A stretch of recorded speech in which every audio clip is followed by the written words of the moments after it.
तन्विशा व तनवीर के जन्मोत्सव दशोटन का संदेश देने के लिए पप्पू दलाल के ऑफिस पर प्रेस कॉन्फ्रेंस की गई। इसमें दलाल खां प्रवक्ता कैप्टन मान सिंह ने जानकारी दी व इस मौके पर राजपाल आर्य, पप्पू दलाल, सनवीर दलाल, रणवीर दलाल मौजूद रहे। हमारा रोहतक जिले में चिड़ी गांव है, जो दलालों का बड़ा गांव है। वहां पर एक धर्मपाल और काला चेयरमैन, उनकी शादी 15-16 साल पहले हुई थी, लेकिन उनको कोई संतान नहीं।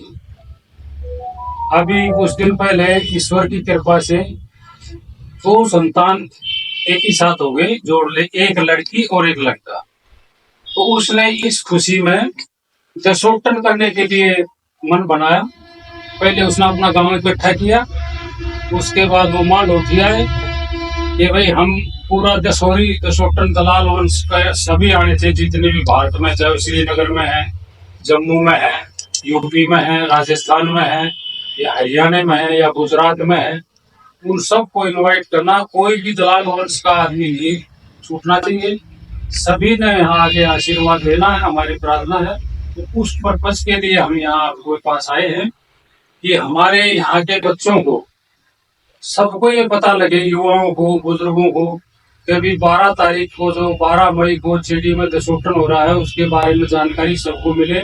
और हमारी अपने युवाओं से, बुजुर्गों से ये प्रार्थना भी है कि ऐसा मौका बार बार नहीं आता कि पूरे भारतवर्ष के एक वंश के आदमी इकट्ठे हों, उनको पूरा अपना नॉलेज भी हो जाएगा कि हमारा वंश कहाँ तक फैला हुआ है।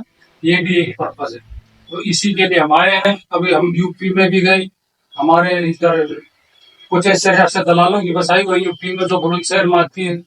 फिर बिजनौर में हमारे काफी गांव हैं, फिर मुरादाबाद में काफी गांव हैं, मेरठ के पास काफी गांव हैं। उन सब का निमंत्रण हम गाड़ी से दे के आए। शामली में है, बागपत में है, और कल हम राजस्थान में गए थे, अलवर में हमारे बड़े बड़े कई गांव हैं। वो भाई भी बड़े खुश हुए और बड़े ताम झाम से ढोल बाजों के साथ आएंगे, तो हमारे लोकल में कुछ कमी नहीं रह जाएगी। कोई भाई ये न बोले मुझे पता नहीं लगा था, इसलिए हमने आपका सहारा लिया, क्योंकि आपके सहारे के बगैर निमंत्रण पूरे नहीं हो। हरियाणा में हमारे कैथल में, हिसार में, भिवानी में, लोहारू में, सब जगह जितना दलाल वंश है, उनके पास सब पर्सनली जाके निमंत्रण दे के आए। तो इस पर्पज के लिए हम एकत्रित हुए हैं, और हमारे युवाओं से प्रार्थना को, अपने बुजुर्गों के बारे में, अपने भाईचारे के बारे में ज्ञान भी दे। ये मौका दोबारा मिलेगा नहीं, तो मेरी प्रार्थना है कि जब अपने पर्सनल व्हीकल से या व्हीकल करके 12 मई को सभी युवा बुजुर्ग चिड़ी में जरूर जाएं। और आप लोगों से भी मेरी प्रार्थना है, हम आपको निमंत्रण देंगे कि आप लोग वहां भी पहुंचे और बच्चों को आशीर्वाद दें। ये इस पर्पज के लिए हम कैप्टन साहब, ये जो 2 बच्चे हुए हैं, दोनों के दोनों जुड़वा हैं? हाँ जी, जुड़वा हैं। लड़के हैं या? एक लड़का है, एक लड़की है जी। तो रस्म पूरी भी करेंगे हम, जो रुपया पोतरा नहीं जाता है जी, तो रुपया पोतरा लेके जाएंगे। दलाल खाप की तरफ से एक होगा, बाकी जो नंदगढ़ 12 के दलालों का है, वो नंदगढ़ 12 भी इकट्ठा हो जाएगा जी। आसी में बहुत गांव है, हिसार में बहुत गांव है, वो सब आएंगे, रुपये पोतरे की रस्म भी करेंगे और बच्चों को आशीर्वाद देंगे। अच्छा, आप घूम रहे हो, हाँ जी, तो किस किस राज्य में कितने दलालों के गांव में, क्या कोई इस तरह का आंकड़ा भी इकट्ठा? हाँ जी, हाँ। जैसे यूपी में सबसे ज्यादा, यूपी की जो कुछ ऐसे रियासत है, तो 1700 ईस्वी में दलालों ने बसाई थी। उसमें तो दलालों का किला भी अजमगढ़ और कुचेसर के नाम से जाना जाता है। और आपको मैं ये भी जानकारी दे दूं, आपको पूछ लिया, बल्लभगढ़ के राजा महाराणा नाहर सिंह, जब उनको 35 साल की उम्र में चांदनी चौक में फांसी तोड़ दिया था, तो अंग्रेजों ने उसके वफादार सिपाहियों को मारना शुरू कर दिया। उस समय ये बल्लभगढ़ के राजा थे। इस कबीले का मालिक था चौधरी बदाम सिंह तेवतिया। वो कबीले को लेके शामी गांव चला गया, शामी से भुटोना गया, भुटोना से नूरपुर गया। नूरपुर जाने के बाद उसको पता लगा कि थोड़ा सा आगे कुछ रियासत है, बहुत बड़ा किला है, मोटों की सेना है। वहां जाके उन्होंने शरण ली। उसका नाम था चौधरी बदाम सिंह तेवतिया। उसको मीर सिंह हुआ, मीर सिंह को चरण सिंह हुआ, तो प्रधानमंत्री बना। तो ये तो अपनी बुलंदशहर की गाँव। फिर बिजनौर के पास है एक सह गाँव में जो अध्यक्षता रविंद्र टिकैत कर रहे हैं। उसके माध्यम से हमने पूरे बिजनौर जिले में और मुरादाबाद में निमंत्रण दिए। वहाँ हमारे 10-12 गांव हैं, यहाँ 20 के करीब है बुलंदशहर में। फिर मेरठ में काफी गांव हैं, बागपत में है। इस तरह से अपना जो शामली में एक उन गांव है, वहां से उन तो इस संगठन के जरिए आप अपनी ताकत का प्रदर्शन करना चाहते हो कि कितने संख्या में दलाल है, पूरे परिवार को इकट्ठा करके कि दलाल की ताकत ये है। जो शब्द है, ये तो एक्चुअल में राजनीति माता के ताकत का प्रदर्शन। हम अपने भाईचारे का, हम अपने भाईचारे का प्रदर्शन करना चाहते हैं कि हमारे युवा ये जाने कि हमारा वंश कहाँ तक फैला और कितनी मात्रा में।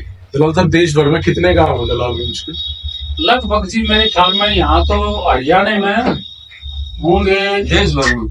देश और जब आप घूम रहे हो, हाँ ना, हरियाणा से लेकर यूपी कितने, ये राजस्थान में अलग अलग पता नहीं, इकट्ठा पूछ रहे तो लगभग जो ना 250-300 गाँव पूरे देश में, हाँ, तो पूरे देश के 250-300 गाँव से प्रतिनिधि आना होंगे। हाँ, पूरे प्रतिनिधि। यहाँ तक कि आपको मैं उदाहरण दे दूं, अभी एक निर्विरोध एमपी चुना गया गुजरात से, सूरत से, उसको भी हमने मैसेज भेज दिया है, निमंत्रण कर दिया मुकेश दलाल को, वो भी आए। तो हमने अपनी तरफ से किसी को भी नहीं छोड़ा है। मतलब अगर आपके दलाल वंश का कोई राजनीतिक पार्टी में किसी पद पर है, किसी में तो राजनीति से कोई लेना देना नहीं, सब खुद होता है, पार्टी से कोई इसका वो नहीं। और हमने जो कर रहा है ना, उसको भी ये कह दिया कि बेहजत किसी भी पार्टी में कोई भी आप निमंत्रण करना है, उसमें आपको कोई उंगली नहीं उठाएगा ये फलानी पार्टी का इसमें कोई मतलब नहीं है।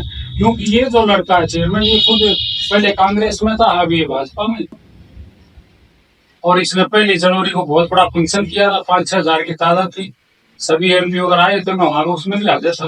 तो इस राजनीतिक माहौल में कुछ राजनीतिक गर्मागर्मी भी होगी या राजनीतिक फैसले भी हो सकते हैं क्या इस संगठन के जरिए? नहीं, उसमें कोई ऐसा नहीं होगा। आपको उदाहरण दूं, इससे भी बड़ा 50,000 की तादाद थी जब चौधरी लकीराम का हमने दसौरी काज किया था, उसमें सभी आए, कोई चर्चा राजनीति नहीं, बड़े प्रेम से मिले थे।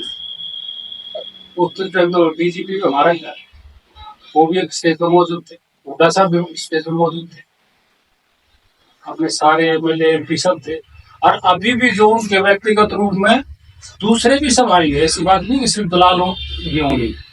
अभी हमारे इस बारे में सागवान है, मलिक है, कसार पंडितों का, ये सब जाएंगे, हमारे साथ ही जाएंगे। आपको